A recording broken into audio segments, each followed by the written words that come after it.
Isua mengin kan zai, Isua mengin kan lang, Isua mengin kan kalzel do, Isua mengin kan di, Isua mengin kan di, Isua mengin kan chuan zel do. Isu râu quỳ bên cần phật chế mình râu quỳ nang mơ râu quỳ na cần nâng hi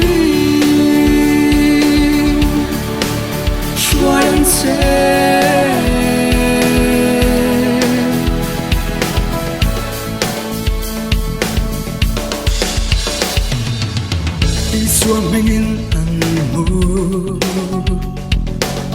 Isua mengin an kal, Isua mengin an dam zele, Isua mengin an chiu, Isua mengin an tua, Isua mengin an soi zel chi. Isu râu quỳ bên cần phật chế mình râu quỳ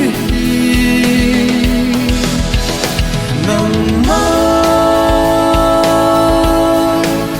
râu quỳ na cần nâng hi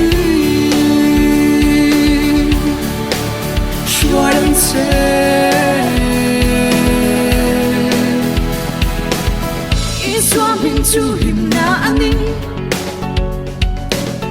Isua minh chu cuộc quy ani, Isua minh chu thiểu tí thế na.